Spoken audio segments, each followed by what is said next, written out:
علیہ وسلم تسلیما اللہم صلی علی سیدنا محمد وعلی محمد مبارک وسلم الصلاۃ والسلام علیک یا رسول اللہ الصلاۃ والسلام علیک یا رسول اللہ الصلاۃ والسلام علیک یا سیدی یا رحمۃ للعالمین وعلی آلک واصحابک یا سیدی یا خاتم النبیین۔ حضور نبی رحمت سرکار مدینہ صلی اللہ علیہ وسلم نے ارشاد فرمایا، حضرت ابو عبیدہ رضی اللہ تعالیٰ عنہ فرماتے ہیں، سمیعت رسول اللہ صلی اللہ علیہ وآلہ وسلم یقول الصیام جنۃ۔ حضور نبی پاک صلی اللہ علیہ وسلم نے ارشاد فرمایا کہ روزہ ڈھال ہے جب تک اس کو ما لم یفرقھا، جب تک اس کو پھاڑا نہ جائے۔ یعنی جس طرح میدان جنگ میں کوئی مجاہد جہاد کرتا ہے تو اس کے پاس تلوار بھی ہوتی ہے اور ڈھال بھی ہوتی ہے۔ تلوار سے دشمن پر وار کرتا ہے اور ڈھال وہ چیز ہوتی ہے جس سے دشمن کا وار اپنے اوپر آنے سے روکتا ہے۔ تو روزے کے بارے میں حضور علیہ السلام نے ارشاد فرمایا کہ اسی طرح مسلمان جو ہے وہ روزے کے ذریعے شیطان کے تمام واروں کو ناکام بنانے کی کوشش کرتا ہے۔ یعنی جس طرح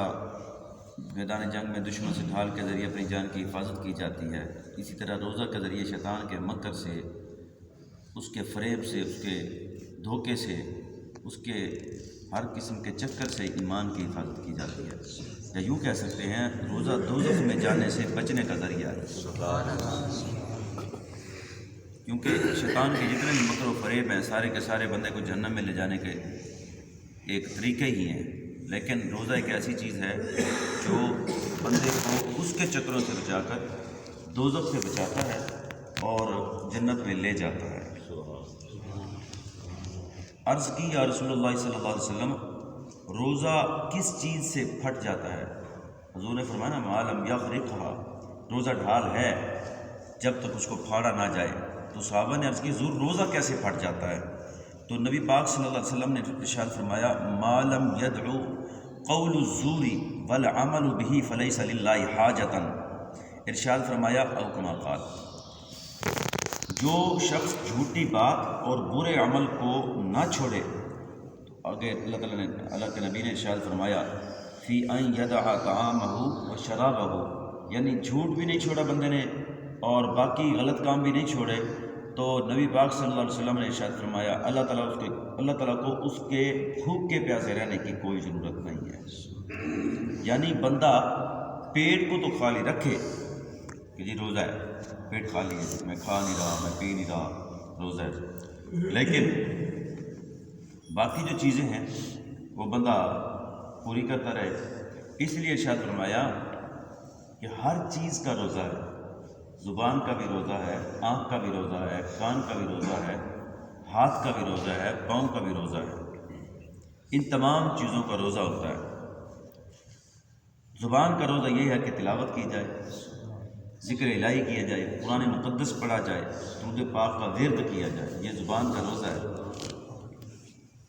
فضول گفتگو، بکواس، گالم گلوچ، اس سے بچا جائے۔ حضور علیہ السلام نے ارشاد فرمایا جس کا روزہ ہو بیہودہ بات نہ بکے اور نہ چیخے، اور اگر اسے کوئی گالی دے یا لڑے تو وہ کہہ دے کہ میں روزے سے ہوں۔ یاد رہے گا، جھوٹ کا تو ہر کسی کو پتہ ہے، مگر غیبت کے بارے میں یہ ہوتا ہے، غیبت اسے کہتے ہیں کہ اگر کسی بندے کے اندر کوئی عیب ہو اور دوسرا بندہ اس کی غیر موجودگی میں ایک اور بندے کو کہتے ہیں فلاں بندہ یوں ہے، فلاں بندہ یوں ہے۔ جیسے ہم بیٹھتے ہیں 2 بندوں کی مجلس، 3 بندوں کی مجلس، اور ہماری یہ کوشش ہوتی ہے کہ ہماری مجلس میں کسی نہ کسی کی بہن کی یا کسی نہ کسی کی بیٹی کی یا کسی نہ کسی کی عزت تار کرتے رہیں ہم۔ اچھا، پھر یہ ہوتا ہے کسی کی پیٹھ پیچھے برائی کرنا، یہ ہے غیبت۔ اور اگر کسی بندے کے اندر وہ خوبیاں نہیں ہیں اور جو خوبیاں تم لوگ گنوا رہے ہو کہ فلاں تو یوں ہے جی فلاں، جیسے آج کل لوگوں کو بیماری پڑ گئی ہے، اپنے سیاستدانوں کی تعریف کرتے ہیں، اپنے دنیاوی لیڈروں کی تعریف کے اندر زمین و آسمان ایک کر دیتے ہیں، جبکہ ان کے اندر حیا اور شرم نام کی کوئی چیز نہیں ہے، ان کو کلمہ ہی پہلا سیدھا نہیں آتا، اور یہاں لوگ جو ہے زمین و آسمان ایک کر رہے ہیں۔ تو اس کے بارے میں پتہ کیا ارشاد فرمایا گیا؟ مسلم شریف کی حدیث یہ ہے کہ ایک بندے کے اندر خوبی نہیں ہے اور تم لوگ وہ بنا رہے ہو، وہ خوبیاں بنا بنا کے لوگوں کو بتا رہے ہو، تو فرمایا یہ جو ہے یہ تو بہت بڑا ایک جھوٹ اس کے بارے میں تم گھڑ رہے ہو۔ اور قیامت کے دن ارشاد یہ فرمایا گیا ہے کہ جو بندہ جس کو القاب دے گا، اس کی تعریفیں کرے گا، اللہ تعالیٰ فرمائے گا اچھا تو نے اس کی بڑی تعریفیں کی تھی نا، اب ایسا کر، اب اس کے اندر وہ خوبیاں تو پیدا کر کے دکھا دے، اس کے اندر تو نہیں تھی، جو خوبیاں تو نے اس کے اندر گنوائی ہیں وہ خوبیاں اس کے اندر تو نہیں تھیں، اب تو پیدا کر، وہ خوبیاں کہاں سے پیدا کرے گا؟ اچھا جو بندہ کسی کی برائی کرتا ہے پیٹھ پیچھے بیٹھ کر، فلاں یوں ہے، فلاں یوں ہے، فلاں یوں ہے، اگر اس کے اندر وہ عیب نہیں پایا جا رہا تو حضور علیہ السلام نے ارشاد فرمایا یہ تو اس کے اوپر بہتان ڈال رہا ہے، بہتان، اور بہتان کا گناہ تو غیبت سے بھی بڑا ہے۔ اس لیے جو زبان ہے اس کا روزہ ضروری ہے۔ آگے ارشاد فرمایا پیٹ کا روزہ، اب پیٹ کا روزہ یہ ہے کہ رزق حلال کھایا جائے، سارا دن جھوٹ بول کے جناب فلاں چیز اتنے 100 روپے بک رہی ہے تیرے واسطے اتنے 100 ہے، جبکہ دنیا کو پتہ ہوتا ہے 4 ریڑیاں لگی ہوئی ہیں، 4 دکانیں ہیں، یہاں ایک چیز کا ریٹ ہے تو وہاں بھی وہی ہوگا،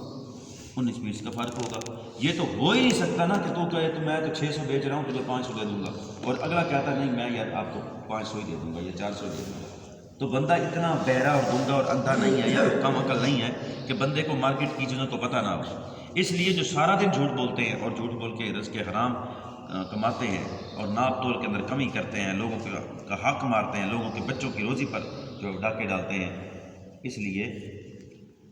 یہ کوئی روزہ نہیں ہے۔ اس لیے جو پیٹ کے اندر جائے تو وہ بھی رزق حلال ہو، یہ پیٹ کا روزہ ہے۔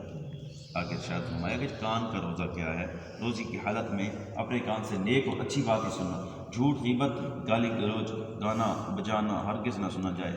اور جھوٹ اور غیبت کے سننے سے باز رہا جائے۔ حضور سید عالم خیر الانام علیہ السلام کا ارشاد گرامی ہے کہ ارشاد فرمایا غیبت کرنے والا اور سننے والا دونوں گناہ میں شریک ہیں۔ آگے ارشاد فرمایا ہاتھ اور پاؤں کا روزہ، ہاتھ اور پاؤں کا روزہ یہ ہے کہ قرآن پاک اور حدیث مبارکہ کتب فقہ کو ہاتھ لگایا جائے، مشائخ اعظام اور علماء کرام سے مصافحہ کرے، یتیم کے سر پر ہاتھ پھیرے، کام نہ تولے، کام نہ ناپے، ہاتھ سے کسی پر ظلم نہ کرے، پاؤں سے مسجد کی طرف چل کر جائے، گناہ کے کاموں میں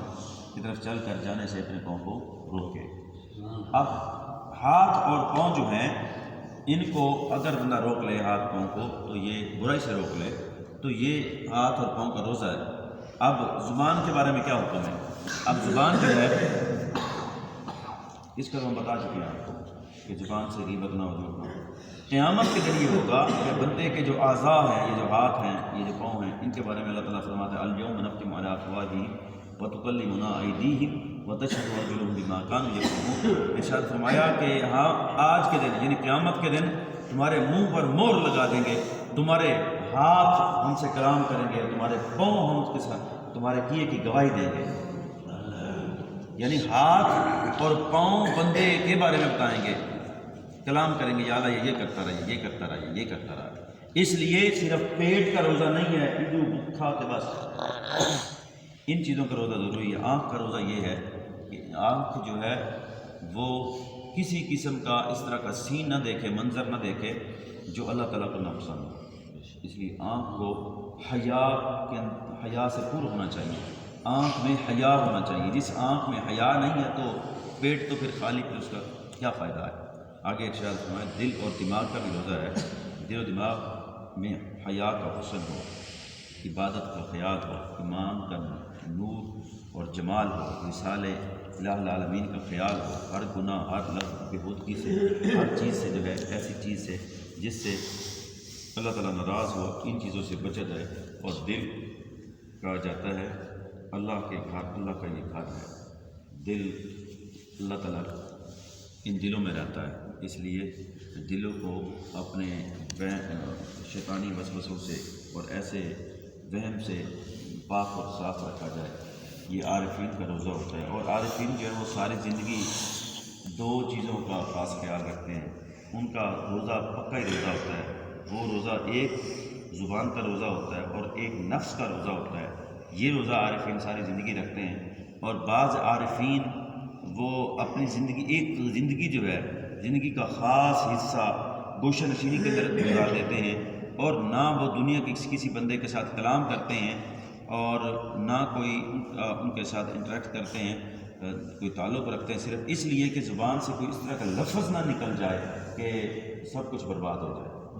اور ہم سارا دن بولتے ہیں، چل رہی ہے زبان بھی چل رہی ہے، سارا کچھ چل رہا ہے۔ تو اللہ تعالیٰ کی بارگاہ میں دعا کریں گے، اللہ تبارک و تعالیٰ ہم سب کو حقیقی روزے کی برکات سے محروم فرمائے۔